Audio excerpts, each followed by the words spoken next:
Hello friend, welcome to all of you. आप सबको मेरा नमस्ते। तो कैसे हैं आप सभी लोग? आई होप अच्छे होंगे। तो आज का मेरा वीडियो है जीके जीएस के ऊपर।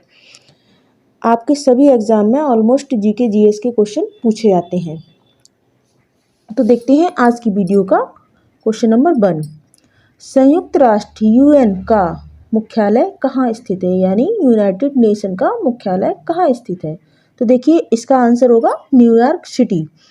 क्या होगा इसका आंसर? New York city. यदि आपसे इसका स्थापना वर्ष पूछा जाता है तो वो है 1945, यानी संयुक्त राष्ट्र का मुख्यालय न्यूयॉर्क सिटी में है और इसका स्थापना वर्ष जो है वो है 1945। नेक्स्ट क्वेश्चन है, नीति आयोग का पदेन अध्यक्ष कौन होता है? नीति आयोग का पदेन अध्यक्ष कौन होता है? तो देखिए प्रधानमंत्री होता है। नीति आयोग का पदेन अध्यक्ष प्रधानमंत्री होता है। यदि आपसे पूछा जाए योजना आयोग का नया नाम क्या है, तो योजना आयोग का ही नाम चेंज करके नीति आयोग रखा गया है। कब रखा गया है इसकी सन पूछी जाती है तो 1 जनवरी 2015 को योजना आयोग का नाम चेंज करके नीति आयोग रखा गया है। नेक्स्ट क्वेश्चन है आपका, भारत में निर्वाचन सूची तैयार करने की किसकी जिम्मेदारी होती है? भारत में निर्वाचन सूची तैयार करने की किसकी जिम्मेदारी होती है? तो देखिए इसका आंसर होगा निर्वाचन आयोग। निर्वाचन आयोग का उल्लेख यदि आपसे पूछा जाता है कि किस अनुच्छेद में है तो वो है 324 में। नेक्स्ट क्वेश्चन है आपका, किस वेद को भारतीय संगीत का मूल कहा जाता है? किस वेद को भारतीय संगीत का मूल कहा जाता है? तो सामवेद को कहा जाता है, जिसे संगीत का जनक भी कहा जाता है। क्वेश्चन आपसे किसी भी तरीके से पूछा जा सकता है। इसके अलावा कितने वेद होते हैं? 4 वेद होते हैं। कौन कौन से होते हैं? यजुर्वेद, अथर्ववेद, ऋग्वेद, सामवेद। आपको पता होगा यजुर्वेद जो है वो गद और पद से संबंधित है, अथर्ववेद जादू टोने से संबंधित है और ऋग्वेद जो प्राचीन वेद के नाम से जाना जाता है, सामवेद जिसे संगीत का वेद कहा जाता है। नेक्स्ट क्वेश्चन है आपका, महात्मा बुद्ध को किस स्थान पर महापरिनिर्वाण प्राप्त हुआ था? यानी महात्मा बुद्ध को किस स्थान पर महापरिनिर्वाण प्राप्त हुआ था? तो देखिए कुशीनगर में इन्हें महापरिनिर्वाण प्राप्त हुआ था। नेक्स्ट क्वेश्चन है आपका, तुम मुझे खून दो मैं तुम्हें आज़ादी दूंगा। तुम मुझे खून दो मैं तुम्हें आज़ादी दूंगा, ये किसका नारा था? तो ये नारा था सुभाष चंद्र बोस का, जिन्होंने कहा था तुम मुझे खून दो मैं तुम्हें आज़ादी दूंगा। नेक्स्ट क्वेश्चन है, ओणम त्योहार किस राज्य में मनाया जाता है? ओणम त्योहार किस राज्य में मनाया जाता है? तो ये केरला में मनाया जाता है। अच्छा, केरल को मसालों का राज्य भी कहा जाता है। सबसे अधिक साक्षरता यदि पूछी जाती है तो 93% कहाँ पर है? केरल में है। ये एक तटीय इलाका है और सबसे पहले मानसून भी यहीं आता है। कहाँ पर आता है? केरल में। देखिए केरल के बारे में कितनी जानकारी आपको मिली। नेक्स्ट क्वेश्चन है आपका, करो या मरो का नारा किसने दिया था? करो या मरो का नारा किसने दिया था? तो महात्मा गांधी ने दिया था। किसने दिया था? महात्मा गांधी ने। यदि आपसे पूछा जाए कि डिस्कवरी ऑफ इंडिया किसने लिखी है, तो जवाहरलाल नेहरू ने लिखी है discovery of India. Next question है आपका, द्वितीय विश्व युद्ध के दौरान अमेरिका ने किस शहर पर परमाणु बम गिराया था? द्वितीय विश्व युद्ध जो हुआ था तो उसमें अमेरिका ने किस शहर पर परमाणु बम गिराया था? तो देखिए इसका आंसर होगा नागासाकी, हिरोशिमा।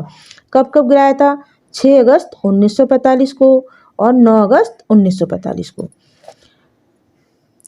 नेक्स्ट क्वेश्चन है आपका, ओलंपिक ध्वज पर अंकित 5 छल्ले, कितने छल्ले होते हैं ओलंपिक ध्वज में? आपसे क्वेश्चन किसी भी तरीके से पूछा जाता है कि ये किसके प्रतीक हैं या फिर ओलंपिक ध्वज में कितने छल्ले होते हैं?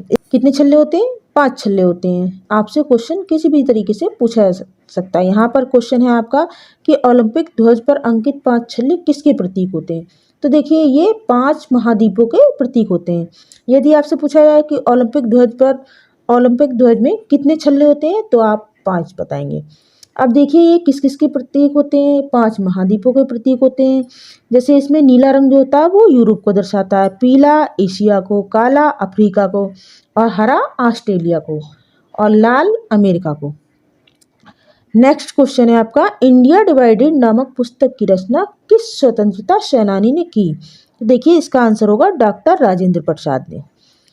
नेक्स्ट क्वेश्चन, अंतर्राष्ट्रीय न्यायालय का मुख्यालय कहाँ पर है? यानी अंतर्राष्ट्रीय न्यायालय का मुख्यालय कहाँ पर है? तो देखिए हेग में है। कहाँ पर है? The Hague.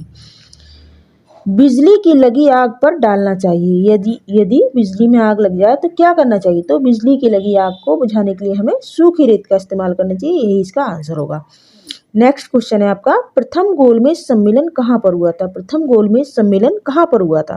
तो देखिए प्रथम गोलमेज जो सम्मेलन था वो लंदन में हुआ था। अब देखिए कब कब हुआ था?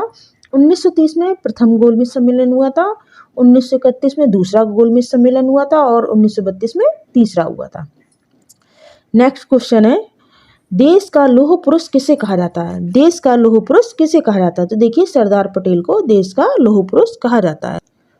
तो फ्रेंड्स, आपको वीडियो कैसा लग रहा है? यदि आपको अच्छा लग रहा है तो इसको ज़्यादा से ज़्यादा शेयर करें अपने दोस्तों में, अपने रिलेटिव में, ताकि ये जानकारी ज़्यादा से ज़्यादा लोगों तक पहुँचे। और यदि आपको ये वीडियो और भी अच्छा लग रहा है तो चैनल को सब्सक्राइब करें। नेक्स्ट क्वेश्चन है आपका, सत्यार्थ प्रकाश की रचना किसने की? सत्यार्थ प्रकाश की रचना किसने की? तो देखिए स्वामी दयानंद सरस्वती ने सत्यार्थ प्रकाश की रचना की। दूसरा, यदि आपसे क्वेश्चन पूछा जाता है कि आर्य समाज की स्थापना कितने की? आर्य समाज की स्थापना किसने की? ये आपका नेक्स्ट क्वेश्चन है, आर्य समाज की स्थापना किसने की? तो दयानंद सरस्वती ने की। नेक्स्ट क्वेश्चन, भारत की सबसे ऊंची मूर्ति पूछी गई है। भारत की सबसे ऊंची मूर्ति कौन सी है? तो देखिए गोमतेश्वर में। अब ये गोमतेश्वर कहाँ है? तो ये कर्नाटक में। अच्छा, कर्नाटक राज्य किसके लिए प्रसिद्ध है? तो ये कॉफ़ी उत्पादक राज्य है। इसके अलावा यहाँ चंदन की लकड़ी भी बहुत अधिक पाई जाती है। नेक्स्ट क्वेश्चन है आपका, भारत का सबसे ऊंचा बांध कौन सा है? भारत का सबसे ऊंचा बांध कौन सा है? तो देखिए टिहरी बांध है। नेक्स्ट क्वेश्चन आपका, हीराकुंड बांध किस राज्य में स्थित है? हीराकुंड बांध किस राज्य में स्थित है? तो ये उड़ीसा में है। कहाँ पर है? उड़ीसा में। और किस नदी पर? महानदी किनारे। यदि आपसे इसकी लंबाई पूछी जाती है, इस बांध की, हीराकुंड बांध की लंबाई कितनी है? तो ये 25.8 किलोमीटर। नेक्स्ट क्वेश्चन है आपका, भारत का सबसे बड़ा शहर कौन सा है? भारत का सबसे बड़ा शहर कौन सा है? मुंबई है। ये एक औद्योगिक नगर भी है।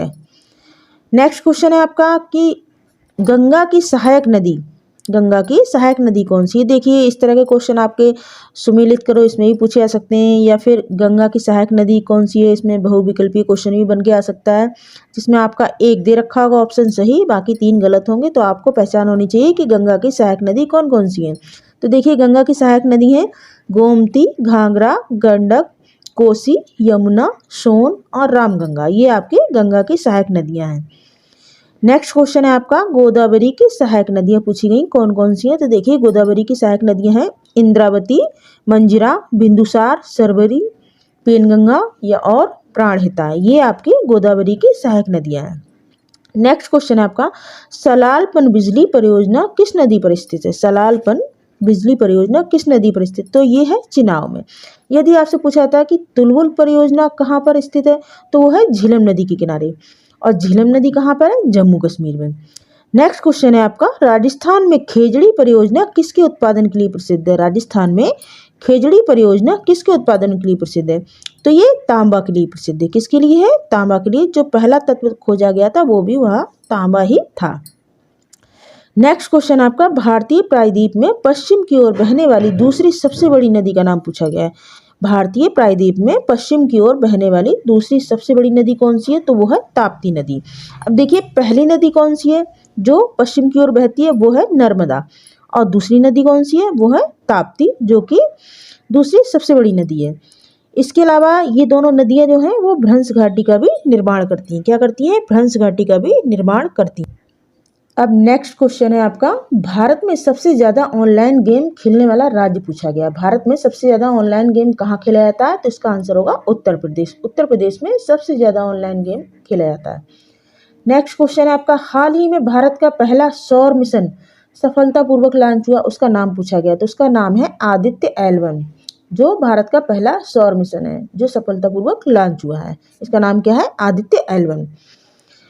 नेक्स्ट क्वेश्चन है आपका, हाल ही में किस सुंदरी ने मिस इंडिया 2023 का खिताब जीता? हाल ही में किस सुंदरी ने मिस इंडिया 2023 का खिताब जीता? तो देखिए इसका आंसर होगा प्रियन सेन। क्या होगा इसका आंसर? प्रियन सेन।